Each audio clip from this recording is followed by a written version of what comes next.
प्रातः क्लास चल रहा था 28 जनवरी 1968। रविवार को दूसरे पेज के मध्य में बात चल रही थी कि बाबा जो कुछ भी सिखाते हैं वो बहुत सहज सिखाते हैं, सहज ज्ञान और सहज राजयोग।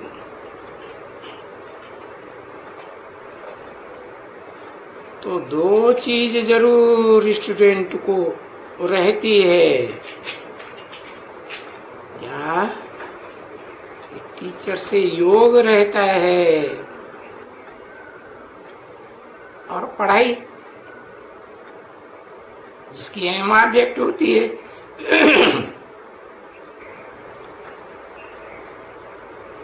तो सभी जो भी है वो भी है, अहम ऑब्जेक्ट भी तुम्हारी बुद्धि में है, इसलिए इसको पाठशाला भी कहा जाता है। दुनिया में भी जो पढ़ाई पढ़ते हैं तो उनकी बुद्धि में अहम ऑब्जेक्ट होती है ना, कि हमें डॉक्टर बनना है, मास्टर बनना है, इंजीनियर बनना है, क्या बनना है। तो जो दुनियावी दूसरी बात पाठशालाएं हैं, या तो गीता की ही पाठशालाएं हैं, तो वो तो भक्ति मार्ग की पाठशालाएं हैं, झूठी पाठशालाएं, अगड़म बगड़म सिखाने की पाठशालाएं। और ये अभी है वो तो बनी बनाई है, कल्प कल्प की बनी बनाई है, कोई नई बात नहीं है। तो बाबा तो जानते हैं कि ये सब कुछ इस दुनिया में जो कुछ भी है, सृष्टि के आदि सतयुग से लेकर कलयुग के अंत तक, तो सब कुछ बनाया बनाया है।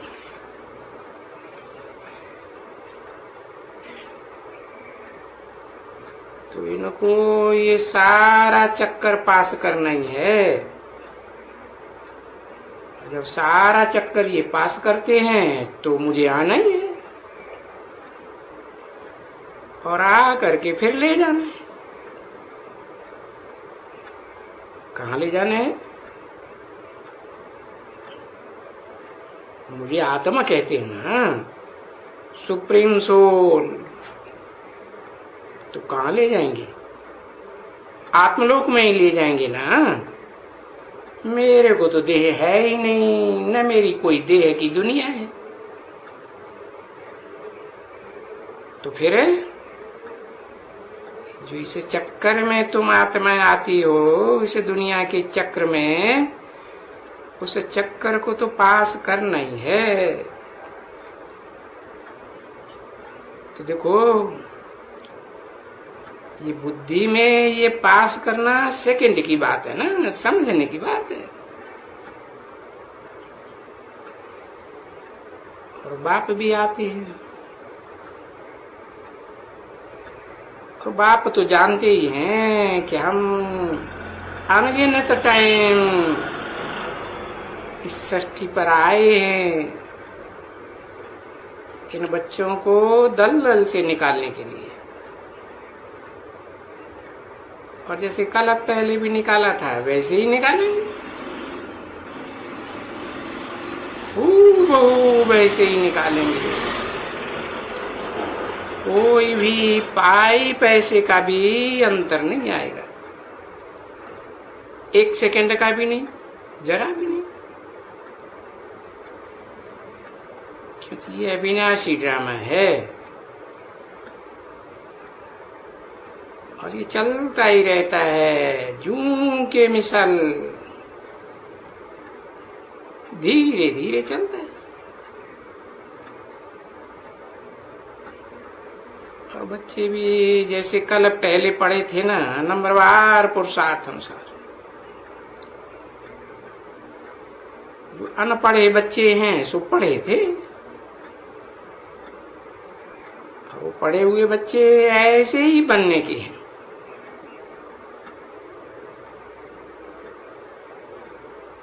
तो देख रहे हैं अच्छी तरह से देख रहे हैं कि वो समझते तो है ना कि ये विश्व की बादशाही स्थापन हो रही है। तो विश्व की बादशाही में तो सब कुछ होगा ना, तो समझाते रहते हैं बच्चों को। अभी आगे भी कहा था कि तुम्हारी आत्मा जो है वो पतित बन गई है, और सबकी आत्मा पतित बन गई। ऐसे तो नहीं है कोई एक की ही आत्मा पतित बनी है। हाँ, बाकी पुरुषार्थ से कोई की आत्मा सतो प्रधान, कोई की तमो प्रधान बन जाती है, तमो प्रधान ही रह जाती है। तो सो तमो प्रधान तो यहाँ बाप के पास जो भी आके सारी दुनिया की पढ़ाई होती है ही वर्ल्ड यूनिवर्सिटी। तो यहाँ हर एक की तमो प्रधान अवस्था तो नहीं हो सकती, क्योंकि इस समय में मैं आ जाता हूं तो बस जो भी आते हैं सो भी वहां का वहीं थोड़ा बहुत उनकी महिमा होती है कि वहीं के वहीं उसी दुनिया में नीचे गिर जाते हैं। कोई थोड़ा गिरते हैं, कोई ज्यादा गिरते हैं। जैसे मच्छरों का झुंड होता है ना, और ये होते हैं जीवड़े। अरे इन मच्छरों से 10 जीवड़ों ने जन्म लिया और उड़ा।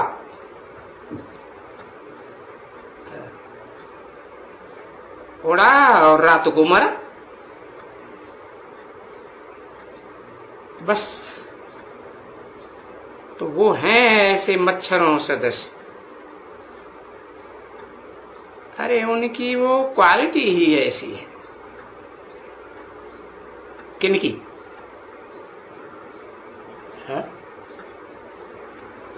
जो कलयुग के अंत में आत्माएं आती हैं वो मच्छरों सदस्य है। जैसे पतंगे पैदा होते हैं ना रात को, है, और सवेरे वो मर जाते हैं।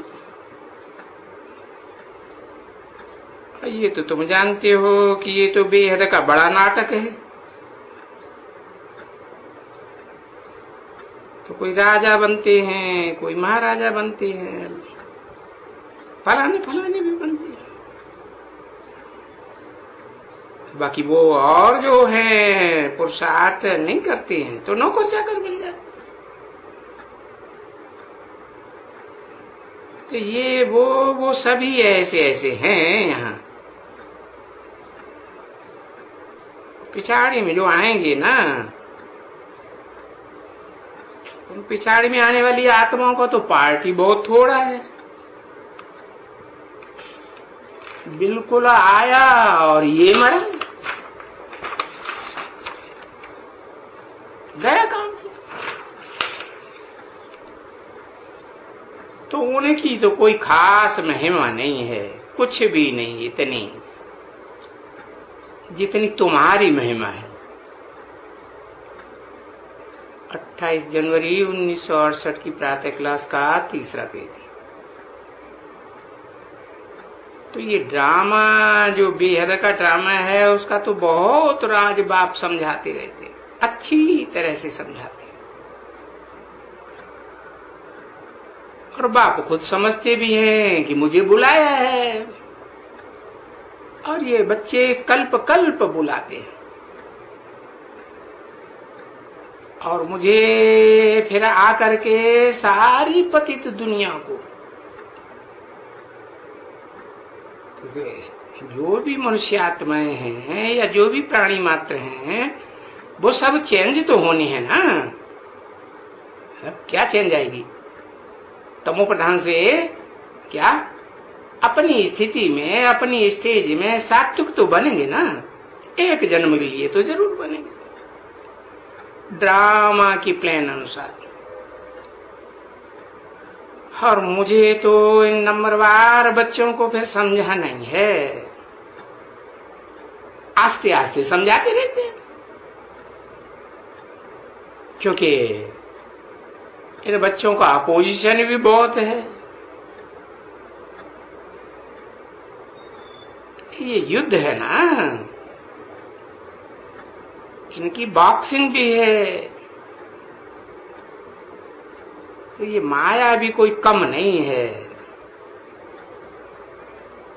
क्योंकि आधा कल्प से दुनिया में माया रावण का राज्य चला है। तो ये कोई कम थोड़े ही होंगे। जैसे मैं सर्वशक्तिवान हूं और मुझे कहते हो ऑलमाइटी अथॉरिटी, तो वो बेचारे ऐसे थोड़े ही कहेंगे कि रावण भी ऑलमाइटी अथॉरिटी है। हाँ, बच्चे जानते हैं, फिर वो कोई कम थोड़े ही है। देखो, बाबा करके सब वेद शास्त्र वगैरह वगैरह सब की नॉलेज खत्म कर देते हैं, और वो धर्म पिताएं आते हैं तो कितने ढेर के ढेर भक्ति मार्ग की कितनी बड़ी बड़ी सामग्री शास्त्रों के रूप में रखी हुई है। बच्चे समझते हैं कि भक्ति मार्ग में कैसे कैसे आस्ते आस्ते ये भक्ति करते रहते हैं,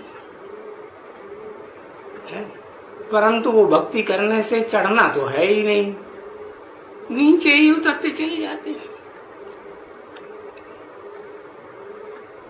तो उतरते उतरते इनको कितना समय लग जाता है, और बाप को बुलाते रहते हैं कि हमको आकर के चढ़ती कला में ले जाओ। और ये देखो बाबा आते हैं तो बस बाबा एक ही बार आएंगे ना, सारे कल्प में एक ही बार आएंगे। ऐसे नहीं कि शास्त्रों में लिख दिया है हर युग में बार बार आते हैं। मैं तो अपने टाइम पर ही आता हूं, ऐसे नहीं कि जब तुम बुलाते हो तो मैं आ जाता हूं।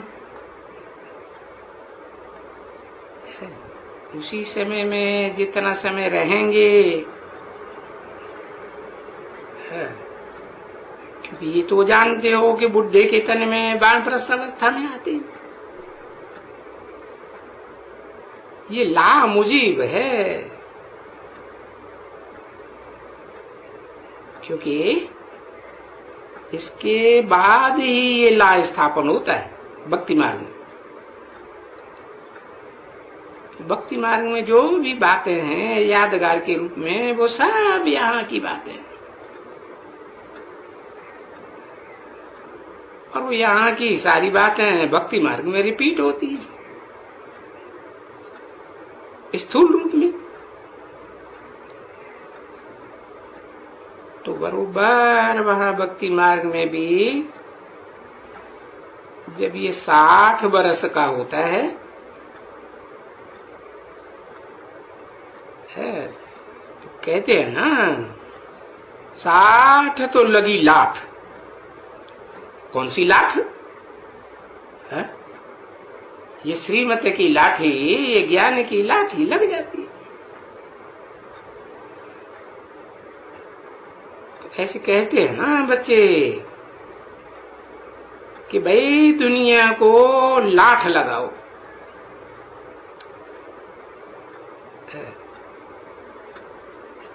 अभी चलो चलो वानप्रस्थ अवस्था में। बच्चे सब नंबरवार पुरुषार्थ अनुसार वानप्रस्थी तो बन जाते हैं ना। कि दुनिया खत्म होगी तब तक वाणी में ही आते रहेंगे?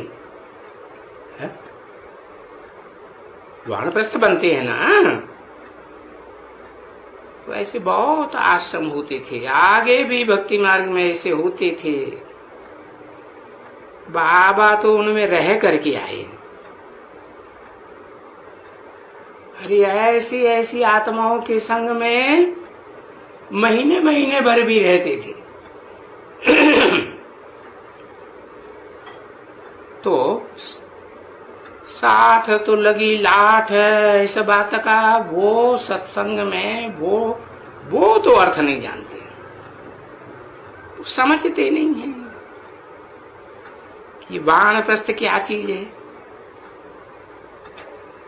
बस बुढ़ा हुआ, 60 वर्ष का हुआ, चलो भाई है? अब तो गुरु करना चाहिए। ये गुरु की परंपरा शुरू हुई तो गुरु किया ही जाते हैं। किस लिए? वाणी से परे ले जाने के लिए, अर्थात अपने मुक्तिधाम में जाने के लिए, घर जाने के लिए। तो वो समझते हैं कि ये देहधारी गुरु हमको ले जाएंगे, वो ऐसे समझते हैं ना। तो फिर वो बैठ करके फिर इनको हठ योग, फलाना फलाना योग, तीरा योग, आसन, प्राणायाम, ये गंगा स्नान करो, ये सब तरह की बातें ढेर बनाते रहते हैं और कराते रहते हैं। अब उन सब बातों से उन्नति तो कोई की होती नहीं है, और वो सब भक्ति मार्ग में गिरते ही आए। इसलिए देखो, अभी सीढ़ी पर ले जाओ, देखो बरोबर सीढ़ी में उतरते ही चले आए हैं ना। भले उनको क्रोध आएगा, गुस्सा आएगा, है? अरे ये तो भक्ति को उतरती कला का बताते हैं, भक्ति के लिए ऐसे ऐसे कहते हैं। अरे भक्ति नहीं करेंगे तो भगवान कैसे मिलेगा? अब सो तो बच्चे तुम जानते हो कि वो विरोध तो करेंगे ही, ये विघ्न तो पढ़ने के ही हैं। जो भी वो करते हैं वो सो कोई नई बात तो नहीं करते हैं, बिल्कुल एब्सोल्युटली एक भी बात हम नहीं करते, नहीं कुछ नहीं करते। सीढ़ी में नीचे उतरते उतरते, पढ़ते पढ़ते है, ये ऐसे ऐसे भक्ति मार्ग के टंट घंट करते करते नथिंग न्यू।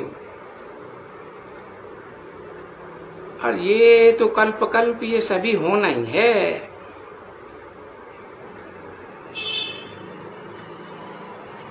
और बाप को तो मालूम है, बच्चों को इतना पक्का नहीं रहता है कि हम खुद पुकारते हैं बाबा को कि बाबा आओ, आ करके हमको पावन दुनिया में ले चलो। हम इस दुनिया में मूत पलीती छी छी बन पड़े। ये मूत पलीती हमसे छूटता ही नहीं। कर्मेंद्रियों से छूटेगा तो ज्ञानेंद्रियों में, ज्ञानेंद्रियों से छूटेगा तो मनसा में। तो हमको यहां से हमारा शरीर छूटेगा, फिर हम जाएंगे पावन दुनिया में। क्योंकि अब हमारी आत्मा जो पतित बन गई है वो तो पावन चाहिए ना। तो उनको जो सन्यासियों वगैरह ने, विद्वान पंडित आचार्यों ने बता दिया है वो तो उल्टा ही बताते हैं। क्या बता दिया कि आत्मा तो क्या है, निर्लेप है, आत्मा को कोई लेप छेप नहीं लगता है। इसलिए वो फिर देह को स्नान कराने के लिए गंगा जी पे ले जाते हैं। देह को लेप छेप लगता है, आत्मा को कोई लेप छेप नहीं लगता। क्यों? कहते हैं आत्मा सो परमात्मा, हमारी आत्मा भी क्या है, शिवो हम, कहते हैं ब्रह्मास्मि। बल कहते हैं कि भगवान निराकार है। अब वो निराकार भी इस सृष्टि पर आता है तो ब्रह्मा के द्वारा सृष्टि रचता है ना। ब्रह्मा को तो बूढ़ा दिखाते हैं ना। तो हम ब्रह्मा हैं, ब्रह्मास्मि। तो आत्मा सो परमात्मा, फलाना है, टीरा है, ये अगड़म बगड़म करके कितना सिखलाते रहते।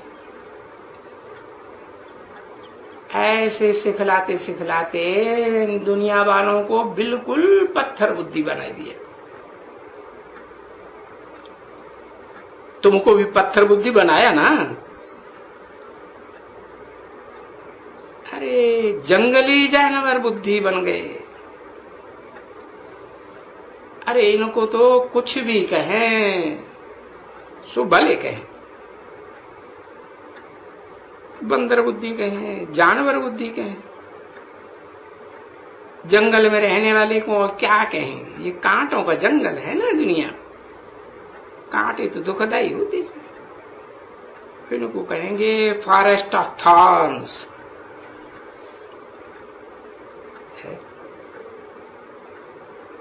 ये कहां से अक्षर आया है? कांटों का जंगल इसी दुनिया से आया ना।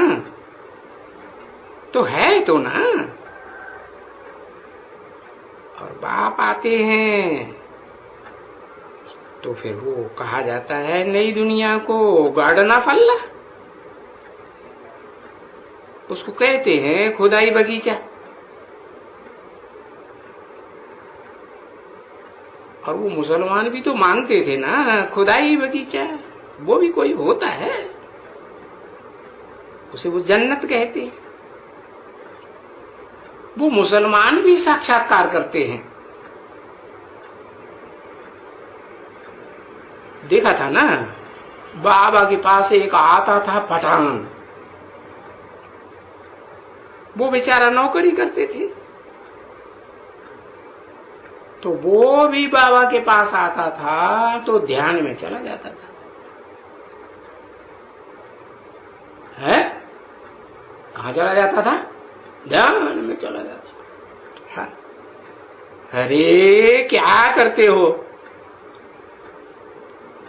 हाँ? अरे गधे तुम कहां चले गए थे? बाबा पूछते। क्या पूछते? अरे गधे तुम कहां चले गए थे? है?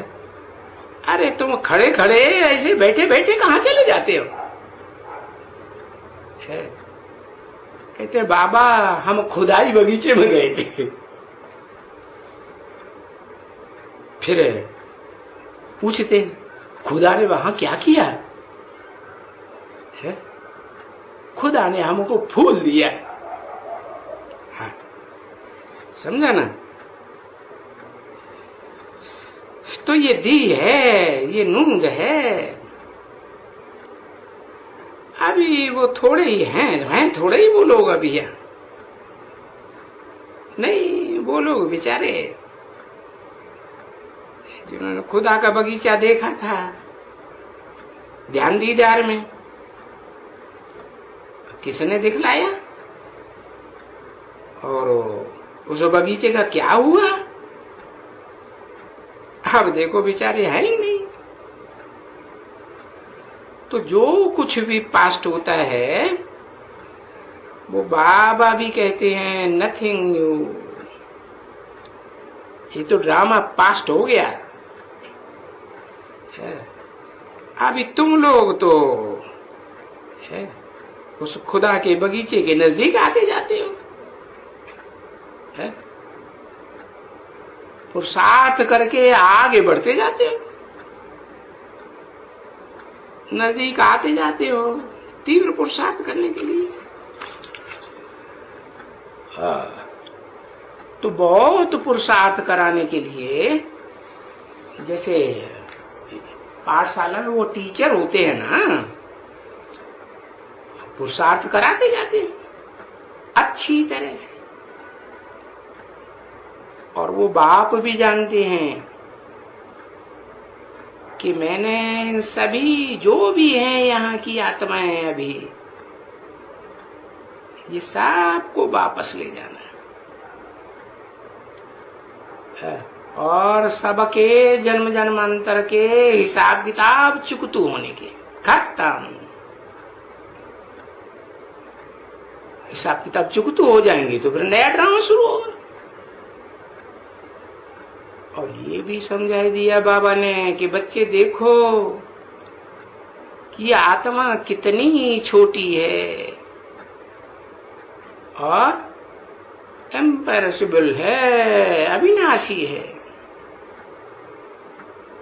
आत्मा भी अविनाशी और ये ड्रामा भी अविनाशी। ये बात तो बच्चे अभी समझ गए। इस अविनाशी ड्रामा में ये विश्व में शांति तो होनी ही है। इस विश्व में, जिस विश्व में अभी शांति शांति, विश्व में शांति के लिए कॉन्फ्रेंस करते रहते हैं, चिल्लाते रहते हैं।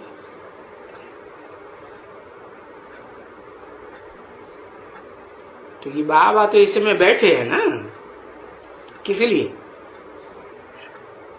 शांति स्थापन, विश्व में शांति स्थापन करने के लिए बैठे हैं ना। तो वो तो जानते हैं ना कि सारी दुनिया की जो भी आत्माएं हैं, इन सब को वापस जाना है आत्मलोक में।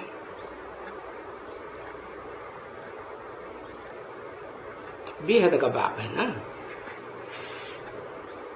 आत्माओं का बाप है।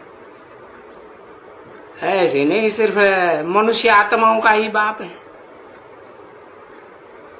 इसे बेहद सृष्टि रूपी रंगमंच में जो भी आत्माएं हैं उन सब का बाप है। तो बेहद का बाप हुआ ना। हाँ, मनुष्य सृष्टि के बाप को बेहद का बाप कहेंगे? कहेंगे? कहाँ कहेंगे? सब आत्माओं का बाप कहाँ है?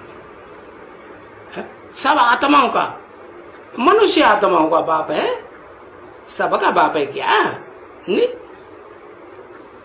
सो भले शरीरों को तो देखते भी है ना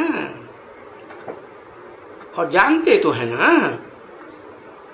ये सारी दुनिया के, ये सीधी जापानी, ये चीनी वगैरह जो भी है देखो कहां तक इनकी बेहद की दृष्टि जाती है। तो हाँ, ये सब आत्माओं को वापस ले जाना है और सब अपने अपने धाम में जाके टिकेंगी, अपने अपने क्षेत्र में। क्या इसी दुनिया की जो नीच किस्म की आत्माएं हैं, दुखदाई दुखदाई दुख ही देती रहती हैं, वो ऊंची स्टेज में रहेंगी या नीचे रहेंगी? नीचे कर्म करेंगी तो नीचे स्टेज। तो सबको अपने अपने घर में, अपने अपने स्थान में ले जाएंगे, क्योंकि इन सब आत्माओं को अपने अपने सेक्शन में जाना है। क्या? जो भी प्राणी मात्र हैं, पशु हैं, पक्षी हैं, पशुओं को पशुओं के सेक्शन में जाना है, पक्षियों को पक्षियों के सेक्शन में जाना है, कीड़े मकोड़ों को कीड़े मकोड़ों के सेक्शन में जाना है, और ये पेड़ पौधों को, ये पेड़ पौधों को भी अपने सेक्शन में जाना है। पशु पक्षियों प्राणियों जो कीट पतंगे वगैरह हैं, उनसे ये नीचे रहेंगे कि ऊपर रहेंगे? नीचे ही रहेंगे। तो सबको अपने अपने सेक्शन में जाना है।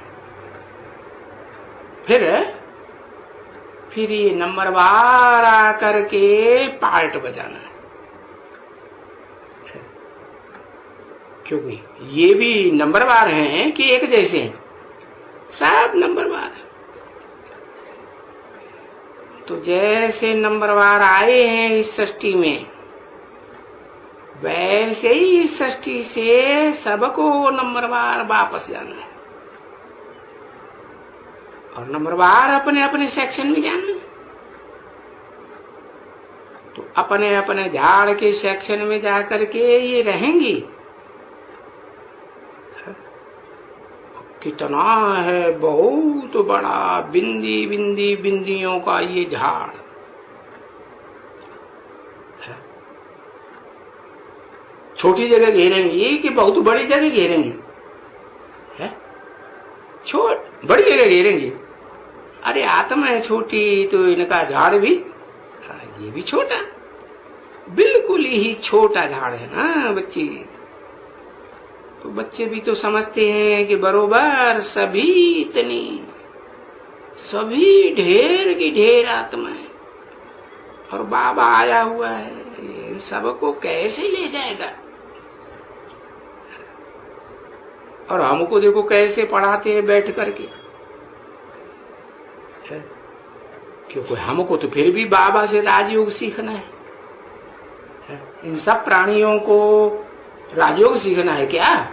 नहीं, बाबा बिगड़ तो और कोई भी नहीं है इस दुनिया में